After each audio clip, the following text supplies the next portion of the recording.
Today I want to review first tome of History of Middle Earth in Polish because I'm from Poland. We have so far four tomes, and I think in America, in United States, Canada, Australia, English-speaking countries, you have this edition of History of Middle Earth by Christopher Tolkien already in full published in full tomes, all tomes.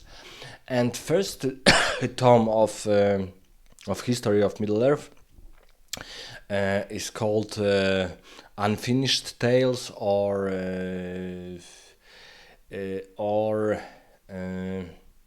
Tales or Lost Tales, and it basically is a combination of stories written by Tolkien very early, probably in 1914. So at the beginning of in the first year of First World War, he began writing about fantasy, about his world. And of course, all of these tales were in this tome and in the second tome are protoplasts of Silmarillion, which was published not by Tolkien but by his son Christopher Tolkien. But this first and second tome of History of Middle Earth is about old days. So about the creation of Arda, creation of continents, about Valars, who are gods of Middle Earth. And we have also this story about great music and Iluvatar, which is the most important god, and his servants Ainurs, who were then descended, some of them upon the Arda, and they were gods of Arda. And of course we have stories about creation of elves, humans, and dwarves. And the first tome is, of course, about because the second tome of Unfinished Tales is about Beleriand and about war with Morgoth, about Silmarillion gems. And the first tome, which I'm reviving right now, is about how this idea of Melkor or Melek in the first versions has been written and was written. And of course, we see that all these stories, which in Silmarillion, because if you read Silmarillion, it is a very good book.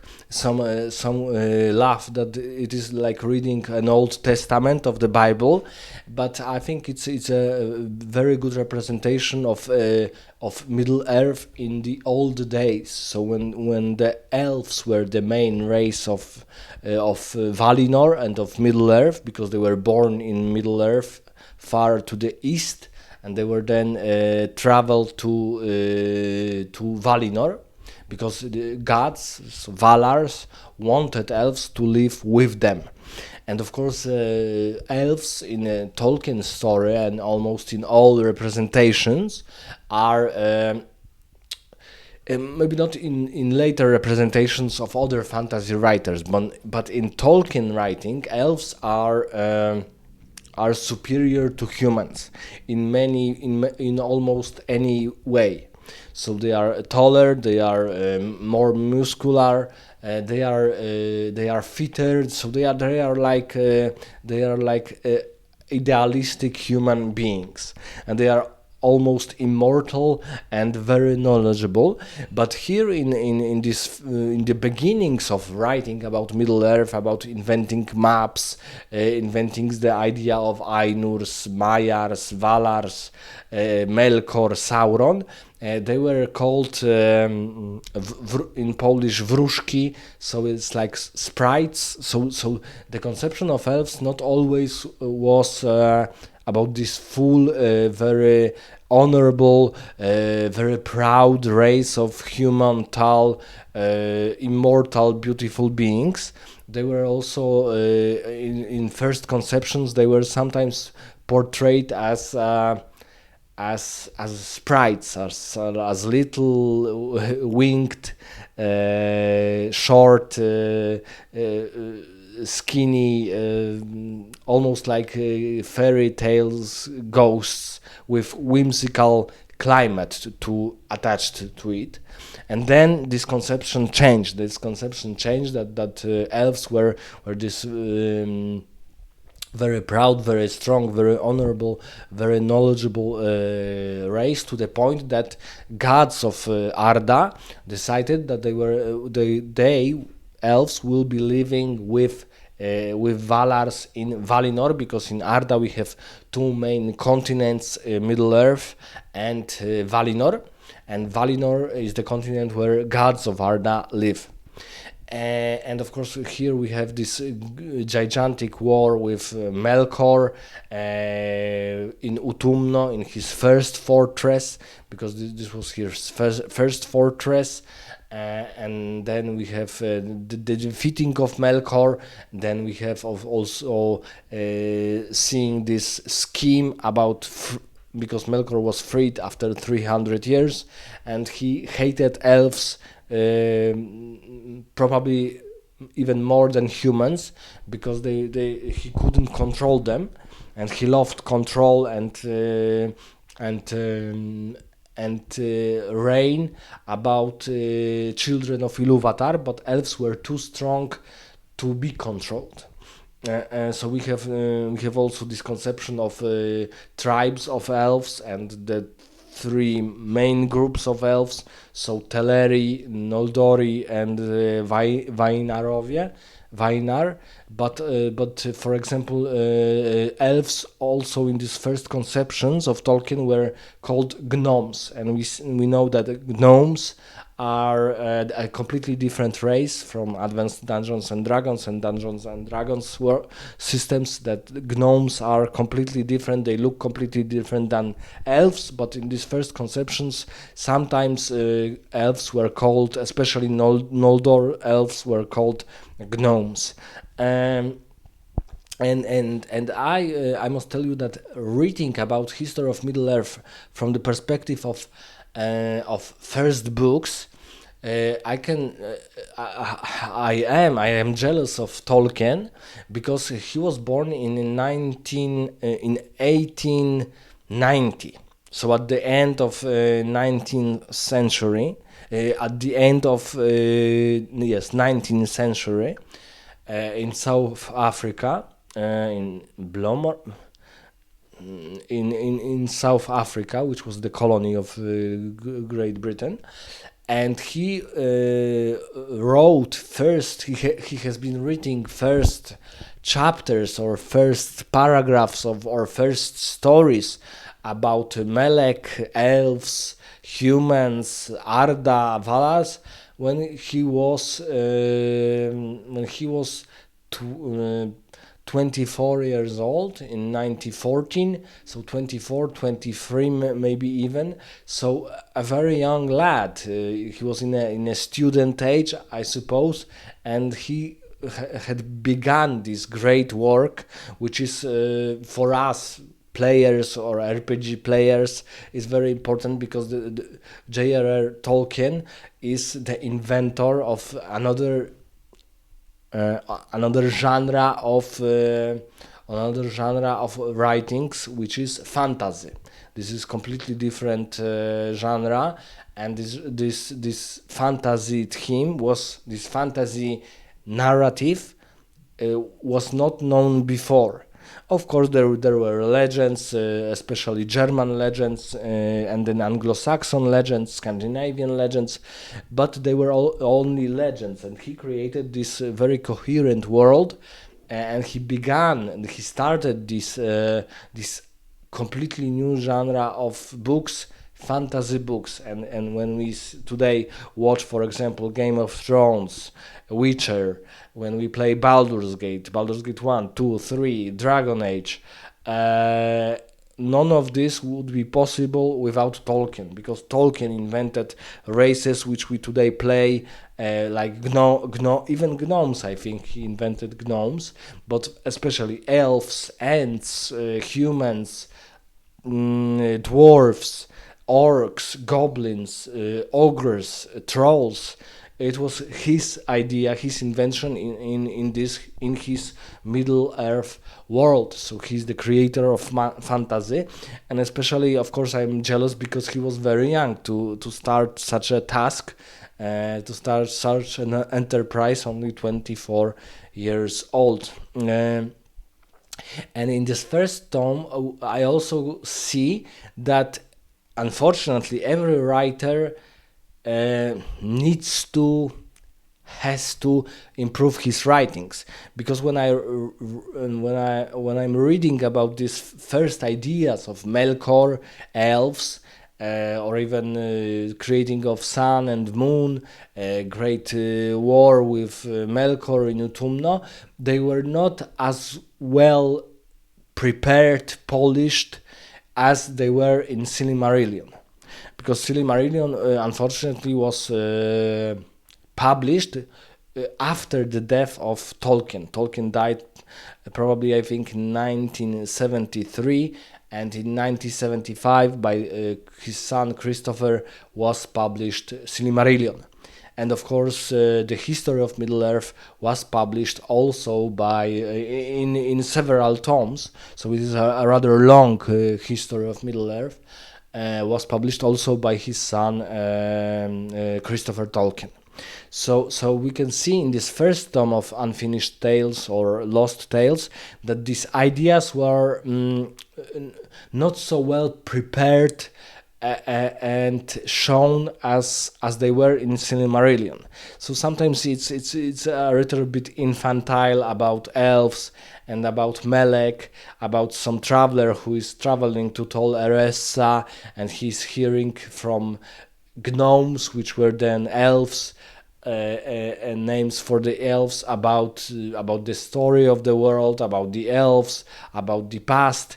And all of this is rather sometimes even silly, sometimes even too crude, too simple to read. So I'm grateful that Silmarillion then was published with much better narration, with much more coherent scheme about the beginning of Arda, the Ainur music, the Valars, the Maiars, and the other races of this universe. But yes, but for someone who wants to see how long it was, even for Tolkien to invent this and to prepare the final version, because I think the Silmarillion version is superior to the Unfinished Tales or Lost Tales Tom 1 and 2. It is for me the final, but also the best version. But it is interesting to read the first and the second tome of Unfinished Tales to see that all these stories, for example, about Túrin, about Lúthien and Beren, about Glamrung, about destruction of Gondolin, they were I think a little bit longer in this Unfinished Tales, Tom 1 and 2, and I also think that we have separate books about destruction of Gondolin, Lúthien and Beren, and Túrin. So they were also not another stories which we can read here in especially in Tom in second Tom, but they were also published exemplary as different separate books, separate from history of Middle Earth. So if you are interested, you can buy a book about the destruction of Gondolin, Lúthien and Beren, Túrin and his children. But in second and in first tome, you can see the earliest versions, because sometimes Tolkien even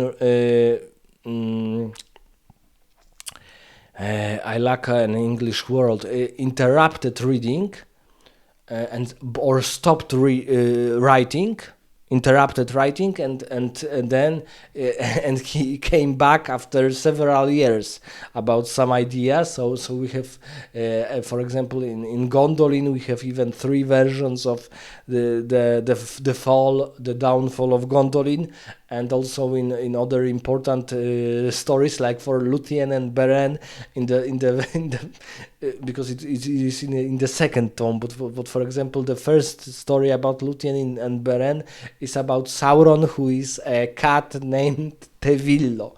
So Sauron is a cat, a magical big cat in first in first interpretation, in first ideas of this very important story, because it's a story about love between mortal human and immortal elf, which were very rare to this day, between humans and elves. Yes, and the first story is telling also about Melek, about this the strongest of Ainur and the strongest of Valars, and his scheme to, because Melkor always wanted. We have in the internet, of course, the difference, the great movie on YouTube about the difference between Melkor and Morgoth, about difference between Melkor, Morgoth, and Sauron. But here we have the earlier in the first tome of Unfinished Tales or Old Tales, we have the first idea of Sauron, of Melkor, which is called Melek, and he is much more subtle than original Morgoth or original Melkor. Here he is much like some spirit, and he's not as sinister, as evil, as dreadful as in this first story. So for me, reading about the first tome of History of Middle-earth, Unfinished Tales, about the beginnings of these writings, was sometimes not pleasant, because I saw that in Silmarillion it was written far better. But I'm glad that I know what Tolkien had to do, because he was improving his writings till the last days of his life. So he was improving his writings about different legends. Then they became the History of Middle-earth or the Silmarillion, even the Hobbit, the Lord of the Rings. He was tweaking them to the last days of his days. Of course, Hobbit was published in 1930s, and then Lord of the Rings, I think, in 1956. But he was still thinking about some improvements and different ideas of even the topics or the stories which were already published when he was still alive. So let me think in the comments, what do you think about the first tome of History of Middle-earth? For me, it was a great pleasure to see that the writer, I suppose every writer has the main plot, main story, but it is too crude to be published, and he needs to rework it several times to be as good as it can be. So it is also for us teachings that even the greatest artists, greatest writers can need and have to improve their abilities, their skills, and their stories to be even better, as we can see in the case of Tolkien's writings. So let me know in the comments, what do you think about the first tome of History of Middle-earth.